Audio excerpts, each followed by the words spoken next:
Talking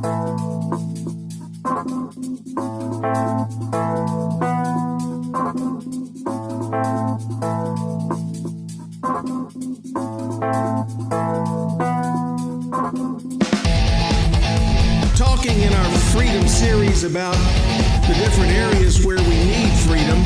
But if we're really going to have freedom, we're going to have freedom in this area. And I believe that there are probably more people in bondage in this area than in many others that we could talk about. Now, I'm going to sound very unspiritual today, or at least the topic that I'm going to talk about you're going to think is very unspiritual. However, I want to assure you that maybe it is more spiritual than you realize, and there are a lot of spiritual things that go with it. We're going to be talking about freedom from the bondage of financial difficulties.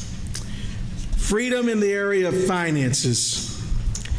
Financial bondage is a very pervasive bondage in our society.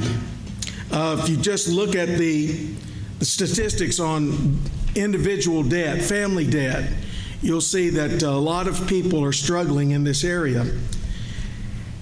2 Peter chapter 2, verse 19 says, "A man is a slave to whatever has mastered him." And so if your finances are your master, then you are a slave to them. Now, just be thankful I'm not going to be talking about giving to the church or tithing or any of those crazy things. But I want to help you understand that the Bible has a lot to say about finances. Now, what I've given you is a handout on all of the instances that I could find. Now, I confess that I'm human, so I might have missed one or two references. But as I've read through the book of Proverbs a number of times, I've marked those verses that have to do with finances. And I've categorized them into 5 basic categories. The one with the most verses is on character. The character of the person who is working with the finances, either collecting finances or paying out finances, the person's character has a lot to do with the financial outcome. Character is essential to wise money management. Of the very first verse, Proverbs 1:19, "So are the ways of everyone who gains by violence." Charlie, they'll get theirs. "It takes away the life of its possessors." So if you take other people's stuff, you gain by violence, you lose part of yourself. The second verse, I'm not going to read all of them, but I'm just going to give you an idea. "Ill-gotten gains do not profit, but righteousness delivers from death." "A wicked person earns deceptive wages, but the one who sows righteousness reaps a sure reward." In other words, we ought to be more concerned with our character and how we live our lives than we are about how much money we have.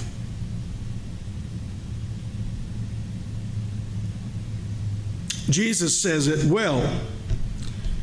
Where your treasure is, that's where your heart will be also. So character is essential to wise money management. Wisdom is more valuable than money, and that there are a number of verses in Proverbs that deal with the fact that if you want to gain something, rather than gaining riches, look to gain wisdom. I think we know this, but there are proverbs that deal with laziness. Laziness only brings poverty. "How long will you lie down, O sluggard? When will you arise from your sleep? A little slumber, a little folding of the hands to rest. Your poverty will come in like a vagabond, and your need like an armed man." Lazy hands make for poverty. but diligent hands bring wealth. So there are a lot of verses that deal with laziness. And then another quality that came out in my study of Proverbs is that generosity is a cherished quality trait. Generosity is something that we ought to develop, and there are verses there. I'm giving you this not because I'm going to be preaching about this morning exactly, but because I want you to take it and do a little study yourself. Look at what the Bible has to say. Think about what these Proverbs have to tell us about money management. And that's yours. If you want to keep it and study it and look it over, that's great. That's my contribution to your edification. But what I want to spend the next few minutes talking about is what we need to guard against in order to be free from financial bondage. The first thing is we need to watch for bitterness in our lives. Now, how does bitterness go with finances? Well, here's the thing. When you look around at other people and you see what they have, you see them going on cruises and on expensive vacations, and you think, God, why can't you treat me like you're treating them? Why can't I have what they have? And if you let yourself dwell on that, you start thinking, that's not fair, that's not right. God is not treating me the way I deserve to be treated. He's not providing what I need. And so I get angry, and that anger grows into bitterness. This is what Hebrews says. See to it that no one misses the grace of God. Missing the grace of God. Woo! You don't want to do that. And that no bitter root grows up to cause trouble and defile many. Bitterness defiles. Bitterness hurts. Bitterness destroys. Bitterness keeps us from being thankful for what God has given us. And don't try to judge yourself by everybody else. It's like evaluating the difference between apples and oranges. You're trying to compare those, and they're just two separate things. God has you where you are for your benefit. God has them where they are. And who knows? They may be taking those expensive vacations on a credit card. And they're building what? More financial bondage. Right. The second thing is overcommitment. When you're overcommitted to work, when your life is out of balance, when you're a workaholic, it says that your priorities aren't right. It says that you care more about money than you care about anything else. Rationalizing your need to work, carrying on work everywhere you go. I've noticed that too. You know, you go to eat out somewhere, and what are people doing? They're sitting in the cafe, typing on the computer. I see spreadsheets. I see books and stuff lying around. You can't get away from it. Feeling guilty when you're not working, that's a part of it. Overcommitment. God says that He will provide for our needs. And this is what Proverbs says. The blessing of the Lord brings wealth, and He adds no trouble to it. In other words, God will bless us and take care of us, and we can keep our life in balance and our sanity and not have to overwork, not have to be overcommitted. This next one is foolishness. Foolishness leads to financial bondage.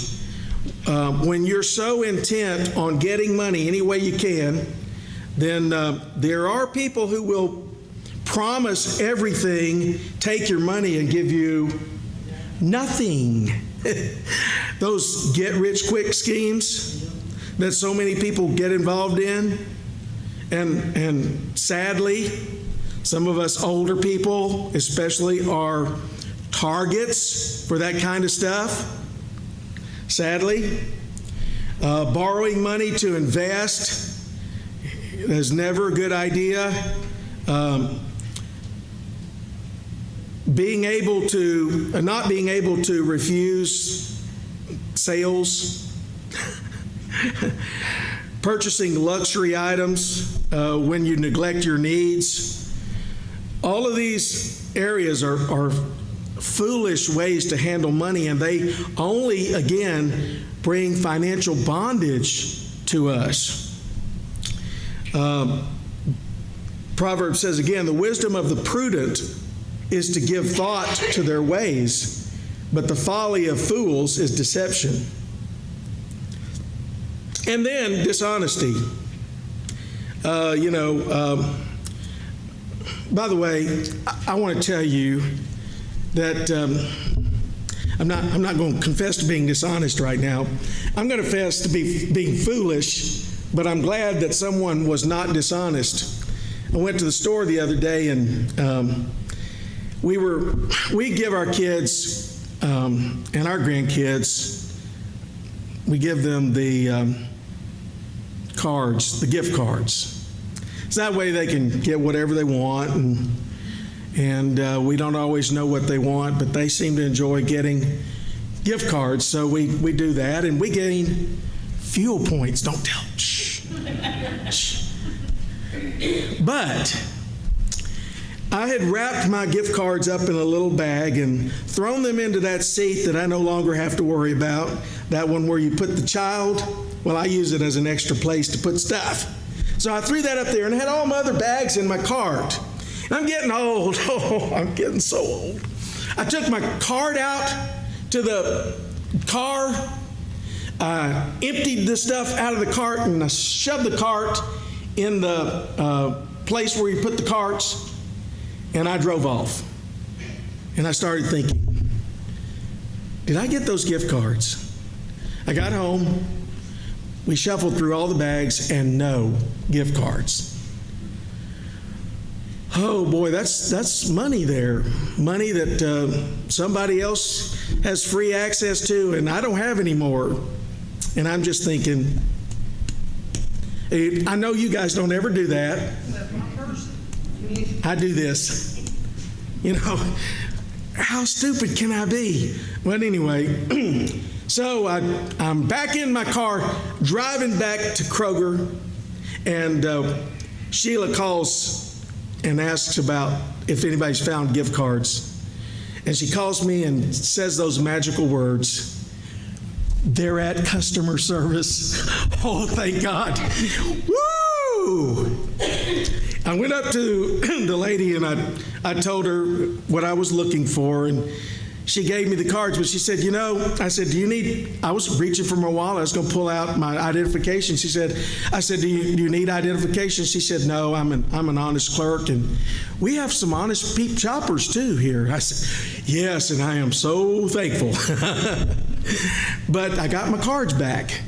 But you know what? That doesn't always happen. Dishonesty,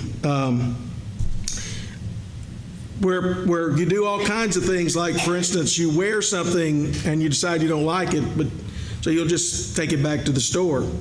Or you tell somebody, you ask for a loaner mower, and I could ask Tony for a mower and then break it while I'm mowing, and then tell him, well, when I got it, it was broken. All kinds of things you can do, even putting a family dinner on an expense account. There are little ways that we cheat, but you know what? It doesn't matter if it's a big thing or a little thing. It doesn't matter if you're cheating your business or your government. You're still a what? A cheater. And God does not bless that kind of stuff. Whoever can be trusted with very little can also be trusted with much. And whoever is dishonest with very little will also be dishonest with much. Luke 16:10. And then there is anxiety. Anxiety comes when we experience financial bondage, when we're in over our head, when the bills come and we don't want to open them. We want to ignore them, push them aside. When the creditors call and we don't want to answer the phone. I've been there. I know what that's like. I mean, it's real bondage. Overextended investments, credit card debt, lack of savings. And it boils down really to this, a lack of trust in God's provision. We don't trust God to provide for what we need. So we make arrangements on our own to go into debt to get what we think we need because we haven't trusted God to provide it. How about greed? Greed is a part of the problem. Jesus told a story about a rich ruler. He calls him the rich fool. A rich fella owned lots of barns, filled them up, and felt he needed to make some more space, build some more barns. He was content in this false security that everything was going to continue just like it had been. And Jesus said, that very night, your life will be demanded of you. Then who will get what you've prepared for yourself? Are we just building bigger and gathering bigger and more stuff just to leave for somebody else? We're not certain of our lives. This was a very difficult year in the Southern Methodist Church. 9 of our pastors went to be with the Lord. Some of them while serving the church. One of them was the vice president of the Eastern Conference who went out to California for a wedding, had a massive stroke. And they stabilized him and were able to get him back to South Carolina. And he seemed to be improving and doing well.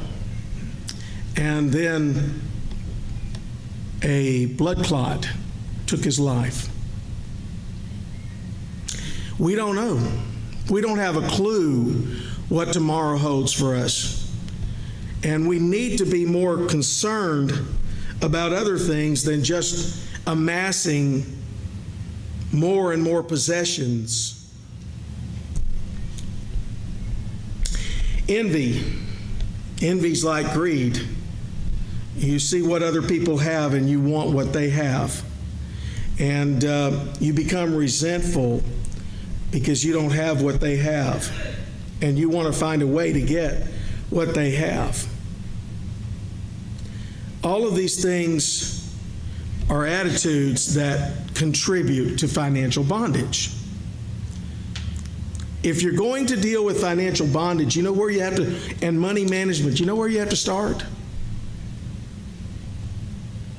Right here.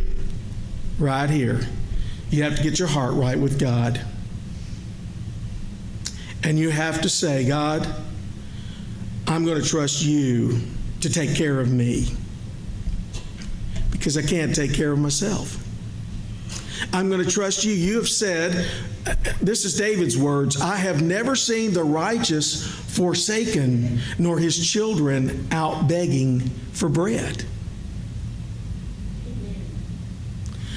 God promises to take care of his people.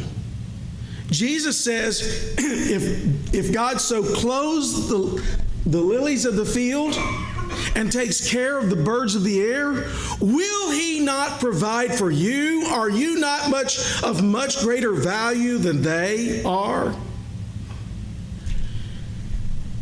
if you want to overcome financial bondage, you have to get right with God and trust Him and live for Him and follow His wisdom and not the world's wisdom. They want to sell you more than you need. That's what advertising is all about. They want to sell you more than you need. They want you to feel like you don't have enough and that you aren't good enough unless you have all the things that they say you need. These attitudes, if you recognize any of them, anxiety, greed, envy, overcommitment, bitterness, foolishness, dishonesty, any of these areas where you recognize there's a problem, you need to deal with that. You need to ask God to forgive you and help you overcome that. The secret to getting out of financial bondage is simple. You pay off your debt and you stay out of debt. You don't spend more than you have. It's really not rocket science. But we've got to deal with these attitudes that drive us beyond reason and wisdom to do stupid, foolish things that get us into trouble. And the Bible does have a lot to say about money, but it's not money for money's sake. It's because money is one of those areas that indicates where our priorities are, what we value, what we think is important. That's where we spend our money. A preacher told me one time, you can tell what's important in a person's life by looking at 2 books.